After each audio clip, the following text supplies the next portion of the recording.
дорогие коллеги! Сегодня мы собрались совместно штаб татар, сейчас это называется Конгресс татар, и Татарский центр содействия развитию академической науки. Центр. Я хотел представить исполнительного директора. Это Ринат Шакирджанович Сабирзянов.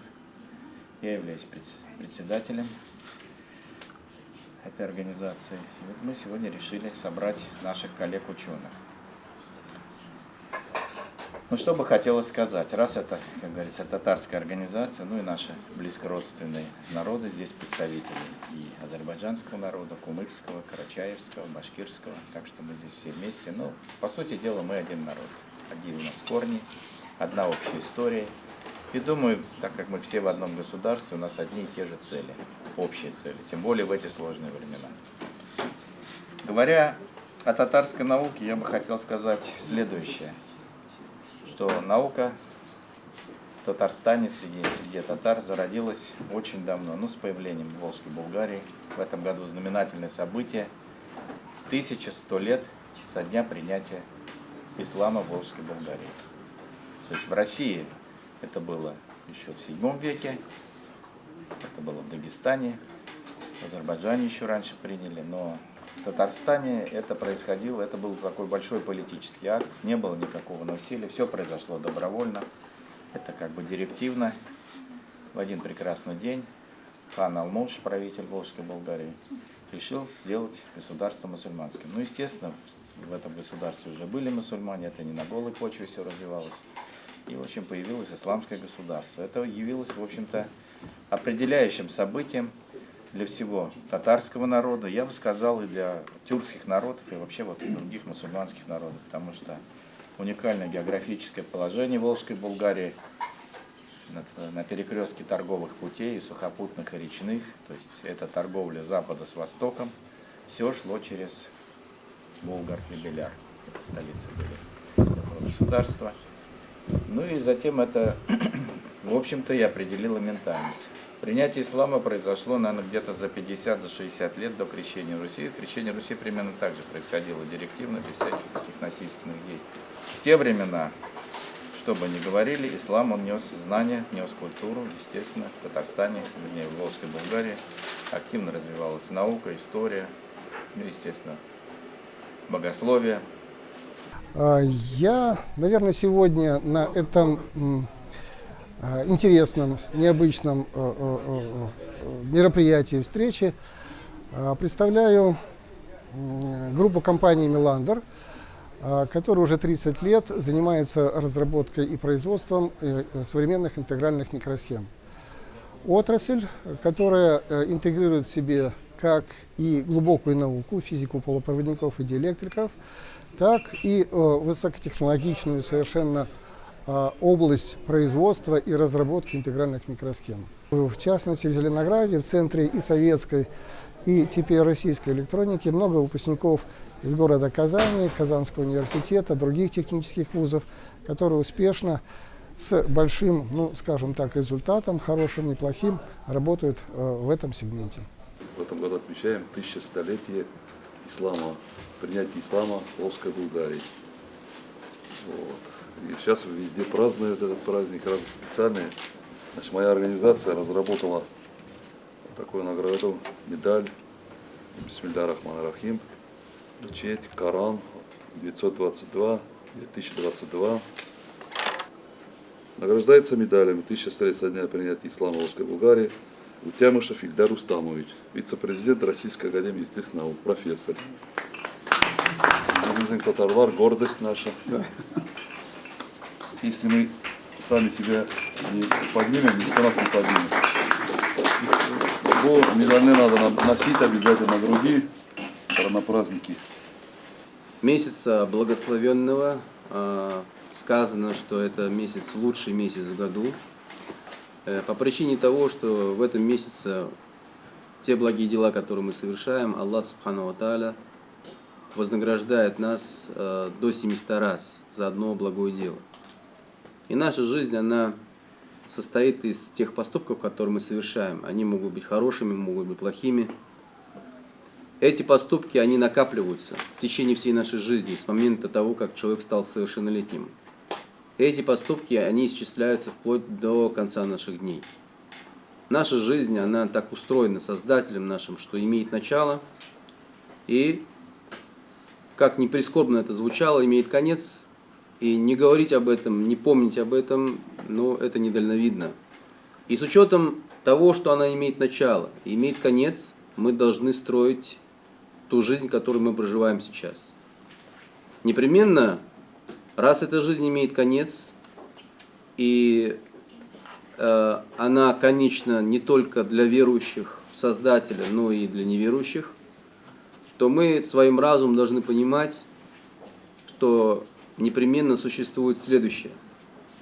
Та, которая начнется и уже не закончится. Каждому из нас предстоит перейти из состояния того, в котором мы сейчас находимся, в другое состояние. В состоянии смерти и в жизни после этой жизни. И непременно существует наказание и вознаграждение наказание для одних и вознаграждение для других, потому что часто бывает так, что человек в этой жизни совершал много хороших дел, помогал людям, распространял правду, защищал слабых. И бывает так, что он умирает в одиночестве, бывает он не востребован в обществе, в забвении, в долгах, в болезнях. И часто бывает так, что люди, которые в этой жизни грабили людей, совершали насилие, убивали, мерзко относились к окружающим, бывает, что они умирают в достатке среди своих многочисленных родственников, с властью. То как же так получается, что эта жизнь для одних его не вознаграждает за хорошие дела, а других не наказывает? И не может быть так, чтобы это было вот так забвенно и без продолжения. Потому что в ином случае тогда нету смысла в этой жизни. Нету смысла тогда для человека совершать добрые дела, ограждать себя от запрещенного. Нету смысла тогда воздерживаться от скверных дел, раз человек не будет наказан. И тогда нету смысла совершать добро. Нет, смысл есть. Смысл непременно существует, и справедливость тоже существует. Будет наказание для одного и вознаграждение для другого после того, как эта жизнь пройдет. И сколько бы она ни шла, как долго бы она ни была, это временная жизнь, каким бы счастливым человек в этой жизни не был или несчастным, была ли у него семья или нет, был бы ли он здоров или больной, она для него закончится. Закончится порой неожиданно. Вот иногда едешь на машине, смотришь, какая-то авария на дороге, лежат люди, мертвые, уже закрытые покрывалом, и думаешь, неужели они предполагали, что через 2 минуты до момента их смерти их жизнь закончится? Неужели они были к этому готовы? Вот они 2 минуты назад были еще жизнерадостными, улыбались, разговаривали с кем-то по телефону, строили планы, и жизнь у них оборвалась. Передано в религиях, что есть такие существа, как ангелы. Ангелы создания из света. Это те, которые выполняют то, что Аллах им повелел, никогда не ослушиваются. Есть главные ангелы, есть не главные. Это все создания разумные, то есть осмысленные. И есть у них функционал. И так вот есть такой ангел Исрафиль. Есть ангел Азраиль. Ангел Азраиль – это тот, который забирает души у людей, когда тот момент, когда Аллах им предопределил, у них жизнь закончится. Так вот, даже ангел Азраиль, которому повелено забирать душу у людей, он не знает, в какой момент у кого какая жизнь закончится. И сказано, что он 2 раза в день заглядывает человеку в глаза, пришло ли его время, пришло ли тот момент, когда он распрощается со всеми родными и близкими, уйдет из этой жизни. 2 раза в день. Это говорит о том, что мы каждый день подвергаемся риску, что наша жизнь оборвется. Мы ездим на автомобилях, катаемся в метро, бывают непредвиденные болезни, бывает так, что человек подскальзывается, ударяется затылком об тротуар и тоже умирает. Так вот, мусульманин – это тот человек, который понимает, что все, что с ним происходит, происходит по воле Аллаха, Создателя, вечного без начала, вечного без конца, который предопределил ему жизнь и предопределил ему смерть, который предопределил, сколько он еды съест, сколько у него будет детей, сколько он шагов шагнет по этой земле, сколько он заработает денег и когда умрет. Аллах, Он тот, который существует вечно, без начала, без конца, и все, что происходит по Его вечной воле, по Его вечному знанию, по Его могуществу. Нет кого бы то ни было, кто бы мог противостоять тому, что Ему угодно. Аллах властвует в своем владении так, как Он хочет, и Он судит свои творения так, как Он хочет. Он не спрошен будет никем, почему Он так сделал, почему происходят войны, перемирия, почему люди заболевают, почему они выздоравливают.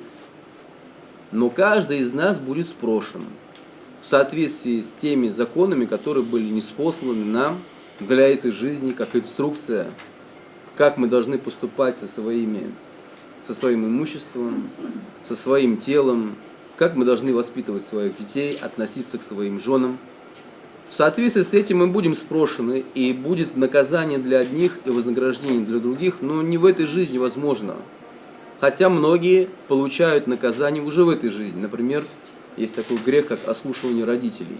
Это один из немногих грехов, наказание за которое человек получает уже в этой жизни. Но большинство наказаний будет после того, как эта жизнь пройдет.